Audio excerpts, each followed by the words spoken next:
Hello everyone and welcome to our channel Pharma Walk. In our channel Pharma Walk, we provide a simple walkthrough of pharmacy related topics. So friends, do like, share and subscribe our channel Pharma Walk. To subscribe our channel, please press the bell icon given below so that you are notified whenever we upload a new video.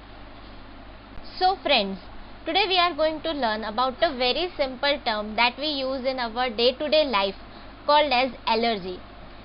We hear this term very commonly in our life that we are allergic to something. So in today's video we will see exactly what is meant by allergy, and we will also see one condition related to it called as allergic rhinitis. But before learning about allergy in detail, let us see a word which often is correlated with allergy, that is called as immune system.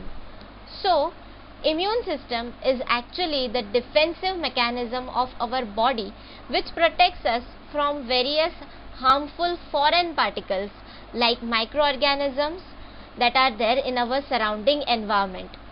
If immune system is our defensive system in the body, the soldiers of this immune system, they are called as WBCs or white blood cells. Different types of white blood cells like leukocytes, monocytes, mast cell, macrophages, all of them are the active soldiers involved in the defensive mechanism of our immune system.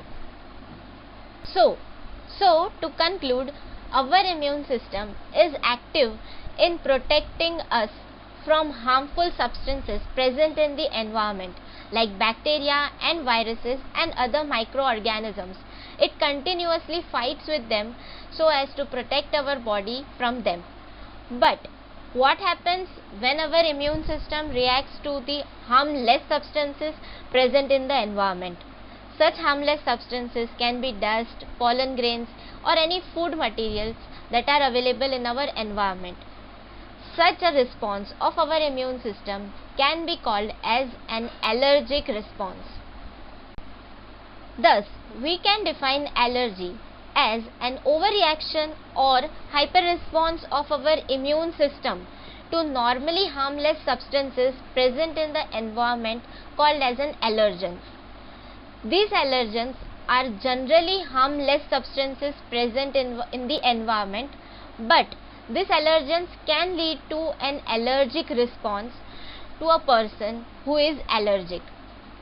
Common examples of allergens are pollen grains, dust, smoke, pollution, animal danders, insects, mites or some fruit products like milk, eggs, etc. Please note here that allergens will only cause the allergic reaction in the person who are allergic. Sometimes allergy is also called as a type 1 hypersensitivity reaction. So now it is the time to learn about the condition which is related to the allergy. Allergic reactions can be seen on different systems of our body, like it can be related to respiratory system, it can be related to the skin or it can be related to the GI tract. We are going to see about allergic rhinitis, which is an allergic reaction related to the respiratory tract. If we want to learn about allergic rhinitis, we need to break down it into two parts. Allergic is something which is caused by allergen or an allergic reaction due to allergens, while rhinitis is derived from the word rhinus. Rhinus means nose and itis means inflammation. So rhinitis, we can conclude, is inflammation in the nasal cavity. So in a nutshell, if we want to define allergic rhinitis is an inflammation of the nasal mucous membrane caused by the reaction of body to the allergens. Let us see some common symptoms of allergic rhinitis. These symptoms include nasal pruritus, itching, sneezing, rhinorrhea, that is runny nose, watery eyes, which is relatable to allergic conjunctivitis, as well as nasal congestion and nasal blockage. Now, let us see how exactly allergic rhinitis develops inside our body. that is the pathophysiology of allergic rhinitis. So, allergic rhinitis starts with the first phase, which is called as sensitization. Sensitization begins when there is the first time exposure of the allergens into our nasal cavity or our body. For example, here we can see the pollen grains which are inhaled into our nasal cavity. Once the allergens enter inside nasal cavity, they lead to a series of processes which lead to production of IgE antibodies in our plasma.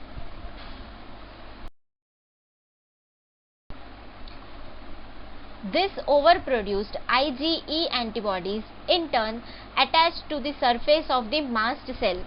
Please note here that mast cell is a type of WBC which is involved in the allergic response. This phase is called as sensitization, in which three steps are involved. First, the first exposure of allergens into our body through nasal cavity, which in turn leads to production of IgE antibodies in our plasma, and this overproduced IgE antibodies attach on the surface of mast cell, making it a sensitized mast cell. The next phase in the pathophysiology of allergic rhinitis includes re-exposure.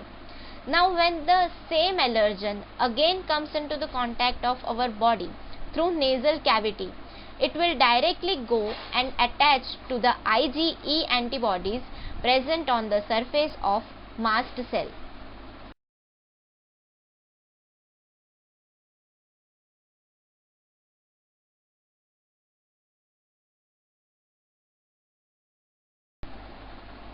This attachment of allergens on the IgE antibodies present on the surface of the mast cell leads to the mast cell degranulation.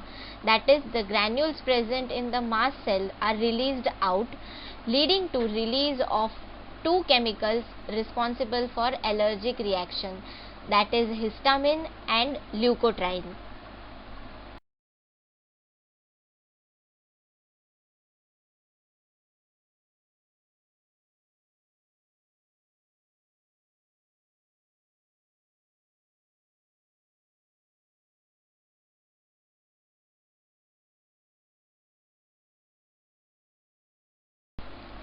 The preformed histamine released in the early phase will go and bind to the H1 receptors, leading to three responses.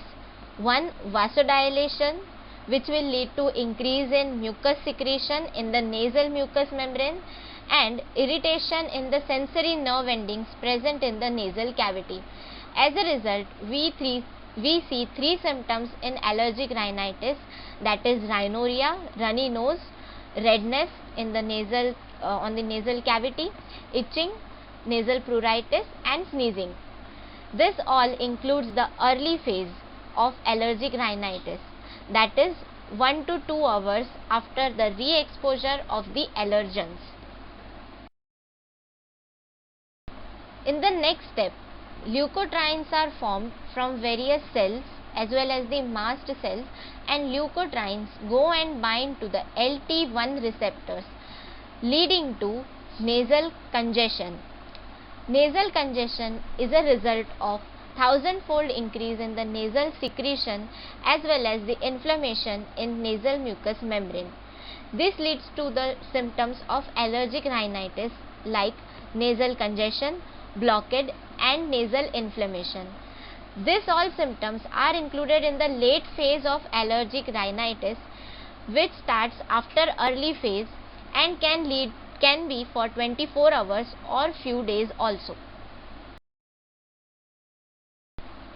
So, to summarize the learnings of this video, we have seen what is an allergy, how the allergic response is produced by the overreaction of our immune system to normally harmless substances, and also we saw about the condition which is allergic rhinitis, inflammation of the nasal mucous membrane to generally harmless particles present in the environment, and various symptoms related to allergic rhinitis predominantly seen as itching, runny nose, rhinorrhea, sneezing and nasal congestion and blockade.